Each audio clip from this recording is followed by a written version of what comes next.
दिल्ली के जामिया यूनिवर्सिटी में 3 प्रोफेसरों के खिलाफ मुकदमा दर्ज हुआ है क्योंकि वो वहां पे एक दलित कर्मचारी को कन्वर्ट करने के लिए प्रेशर दे रहे थे।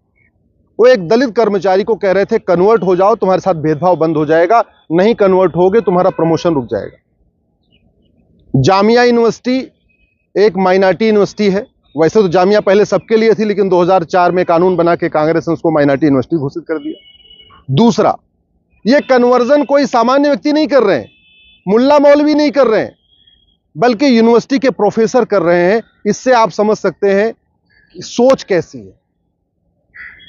भारत की पूरी डेमोग्राफी बदलने का मूल कारण धर्मांतरण है, और यह धर्मांतरण आज से नहीं हो रहा है। 15वीं शताब्दी में भारत में एक भी मुस्लिम नहीं था, सब के सब हिंदू थे। 15वीं शताब्दी में आज का जो अफगानिस्तान जो पहले गंधार कहलाता था, वहां भी 100% हिंदू थे। आज का पाकिस्तान जो पहले कैकेय कहलाता था, जहां से माता कैकेयी आई थी, वहां भी 100% हिंदू थे। आज का बांग्लादेश जो पहले ईस्ट बंगाल कहलाता था, वहां भी 100% हिंदू थे 15वीं शताब्दी में। यानी 500 साल पहले पूरे भारत में 100% हिंदू हुआ करते थे।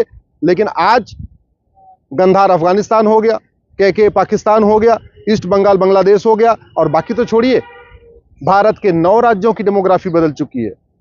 भारत के 200 जिलों की 800 जिलों में से 200 जिलों की डेमोग्राफी बदल चुकी है।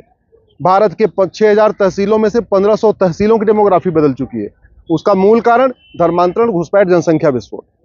और धर्मांतरण ऐसा नहीं केवल मुल्ला मौलवी कराते हैं, केवल मिशनरी कराते हैं, कॉलेज के प्रोफेसर भी करा रहे हैं, बड़े बड़े कॉरपोरेट में काम करने वाले इंजीनियर भी करा रहे हैं। यूपी में तो बहुत सीनियर IAS ऑफिसर भी पकड़ा गया। तो जो जहां है वहीं कन्वर्ट करा रहा है। और क्यों? क्योंकि पहली बात तो शिक्षा हमने ठीक से नहीं किया। जो मुगलिया शिक्षा थी, मदरसे चल रहे थे, उसको हमने बंद नहीं किया। दूसरा, हमने शिक्षा का भारतीयकरण नहीं किया। समाधान शिक्षा का भारतीयकरण, दूसरा कानून का खौफ। मुगल यहां सत्ता के लिए नहीं आए थे, मुगल यहां पे केवल और केवल इस्लाम का प्रचार करने आए थे। अंग्रेज यहां सत्ता के लिए नहीं आए थे, अंग्रेज केवल और केवल क्रिश्चियनिटी का प्रचार करने आए थे। यह धर्मांतरण हमारी राष्ट्र की सुरक्षा के लिए खतरा है। राष्ट्र की सुरक्षा के लिए जो खतरा होता है, उससे निपटने के लिए हमारे पास कानून है, NSA, नेशनल सिक्योरिटी एक्ट। लेकिन पुलिस लगा नहीं रही है, क्योंकि हमने नेशनल सिक्योरिटी एक्ट में कन्वर्जन को शामिल नहीं किया। हमने नेशनल सिक्योरिटी के लिए क्या क्या खतरे हैं उसको डिफाइन नहीं किया। धर्मांतरण देश की एकता अखंडता के लिए खतरा है। जिन 9 राज्यों में हिंदू खत्म हो चुके हैं, 1500 तहसीलों में खत्म हो चुके हैं, 9 राज्यों में 200 जिलों में खत्म हो चुके हैं, वहां एकता अखंडता खत्म हो चुकी है, भाईचारा खत्म हो चुका है, संविधान काम नहीं करता, लोकतंत्र वहां खत्म हो चुका है। इसके बावजूद हमने UAPA नहीं लगाया आज तक किसी भी धर्मांतरण कराने वाले मिशनरी और जिहादी पे। क्यों? क्योंकि हमने UAPA में जो देश की एकता अखंडता के लिए खतरा है, वो हम कहीं डिफाइन ही नहीं किया कि धर्मांतरण देश की एकता अखंडता के लिए खतरा है। धर्मांतरण एक वेजिंग वॉर है। अल्टीमेटली भारत की डेमोग्राफी बदलने के लिए तो यहां पे मुगल आए थे, भारत की डेमोग्राफी बदलने के लिए यहां पे अंग्रेज आए। ये इनडायरेक्ट वॉर है, लेकिन वेजिंग वॉर की धारा भी है। पहले इंडियन पिनल कोड में भी थी, आज की डेट में जो भारतीय न्याय संहिता आई उसमें भी वेजिंग वॉर है।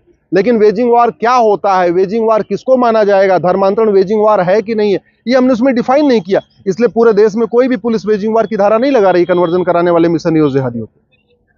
धर्मांतरण एक ऑर्गेनाइज क्राइम है, कई लोग मिलकर करते हैं, संगठित अपराध है।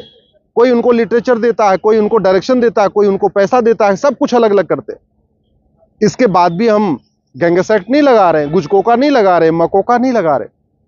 सबसे बड़ा देशद्रोह है धर्मांतरण। भारत के लोगों को, हिंदुओं को, जो वसुधैव कुटुंबकम को मानते हैं, नारी तू नारायणी को मानते हैं, संविधान को मानते हैं, समता समानता समरसता को मानते हैं, उनको ऐसे विदेशी रिलीजन में कन्वर्ट कर देना जो सबको एक समान मानता ही नहीं, जो महिला पुरुष को समान नहीं मानता, जो सभी इंसान को समान नहीं मानता, जहां पे बोलने की आजादी नहीं है, सोचने की आजादी नहीं है, तर्क करने की आजादी नहीं है, न इक्वलिटी, न जस्टिस, न लिबर्टी, न फ्रेटर्निटी, न यूनिटी, न नेशनल इंटीग्रेशन, जहां पे राष्ट्र प्रथम का कोई कॉन्सेप्ट नहीं है, ऐसे रिलीजन में कन्वर्ट करना सबसे बड़ा देशद्रोह है। और देशद्रोह की धारा है, नई वाली भारतीय न्याय संहिता में भी है। लेकिन देशद्रोह क्या होता है हमने उसमें डिफाइन नहीं किया, इसलिए धर्मांतरण कराने वाले मिशनरी और जिहादियों के ऊपर देशद्रोह की धारा नहीं लग रही। इसीलिए धर्मांतरण चल रहा है। धर्मांतरण तब रुकेगा ना जब कानून का खौफ होगा। धर्मांतरण तब रुकेगा जब धर्मांतरण कराने वाले मिशनरियों, जिहादियों और उनके मददगारों की 100% संपत्ति जब्त होगी। उनकी सिटीजनशिप खत्म होगी, नागरिकता खत्म होगी, आजीवन कारावास फांसी दिया जाएगा, तब धर्मांतरण रुकेगा। तू मैं करने से धर्मांतरण नहीं रुकेगा, नूरा कुश्ती करने से धर्मांतरण नहीं रुकेगा, बतौलेबाजी से धर्मांतरण नहीं रुकेगा। और एक बात और जो सबसे इंपॉर्टेंट मैं पूछना चाहता हूं, जब कोई हिंदू अपनी जाति नहीं बदल सकता, एक दलित ब्राह्मण नहीं बन सकता, एक ब्राह्मण दलित नहीं बन सकता, एक क्षत्रिय वैश्य नहीं बन सकता, एक वैश्य क्षत्रिय नहीं बन सकता, एक जाट आदिवासी नहीं बन सकता, एक आदिवासी जाट नहीं बन सकता। जब हिंदुओं में अपनी जाति बदलने का प्रावधान नहीं है और संविधान भी जाति नहीं बदलने देता है, तो फिर वही हिंदू अपना धर्म कैसे बदल लेता है? कैसे बदल सकता है? मैं ब्राह्मण हूं, मैं कोई और जाति नहीं अपना सकता, संविधान इजाजत नहीं देता, कानून इजाजत नहीं देता, तो फिर मैं अपना हिंदू धर्म कैसे छोड़ सकता हूं? आप मान लीजिए वैश्य हैं, आप जैन हैं, माहेश्वरी हैं, जो भी हैं, जब अपनी आप जाति नहीं बदल सकते, फिर आप अपना धर्म कैसे बदल सकते? आप यादव हैं, पटेल हैं, पासवान है, सैनी है, जो भी हैं, जब आप अपनी जाति नहीं बदल सकते, फिर आप अपना धर्म कैसे बदल सकते हैं? इस पे बहुत गंभीरता के साथ चर्चा होने की जरूरत है। तो जैसे जाति बदलना अपराध है, फर्जी डॉक्यूमेंट बनवाना अपराध है, वैसे ही धर्म बदलने, धर्मांतरण भी गंभीर अपराध घोषित होना चाहिए। धर्मांतरण कराने वाले मिशनरियों और जिहादियों पे एनएसए लगना चाहिए, यूएपीए लगना चाहिए, देशद्रोह की धारा लगना चाहिए, वेजिंग वॉर की धारा लगना चाहिए, गैंगस्टर एक्ट लगना चाहिए, 100% संपत्ति जब्त होना चाहिए, इनकी नागरिकता खत्म होनी चाहिए, इनको आजीवन कारावास फांसी देना चाहिए। यही तरीका है धर्मांतरण रोकने का और यही तरीका है भारत को बचाने का। नहीं अगर हमने बचाया तो एक बात याद रखिएगा, दुर्योधन का ननिहाल गंधार अब आज की डेट में अफगानिस्तान कहलाता है, वहां आतंकवादियों का संगठन तालिबान राज कर रहा है। राजा भरत का ननिहाल कैके, जहां से माता कैकेयी आई थी, अब आज उसको पाकिस्तान कहते हैं, आतंकवादियों का मुख्यालय है वहां पाकिस्तान। ईस्ट बंगाल, जहां पहले दुर्गा पूजा होती थी, जैसे वेस्ट बंगाल में दुर्गा पूजा होती थी, ऐसे ईस्ट बंगाल में दुर्गा पूजा होती थी। दुर्गा पूजा करने वाले वहां से खत्म होते जा रहे हैं, दुर्गा पूजा कराने वाले भी खत्म होते जा रहे हैं, सारे दुर्गा मंदिर भी खत्म होते जा रहे हैं, सारी दुर्गावाड़ी भी खत्म होती जा रही है। भारत के 9 राज्यों से भी खत्म हो चुके हैं, 200 जिलों से भी खत्म हो चुके हैं, 1500 तहसीलों से भी खत्म हो चुके हैं। बॉर्डर की 100% 300 तहसीलें हैं, 300 की 300 तहसीलों से खत्म हो चुके हैं।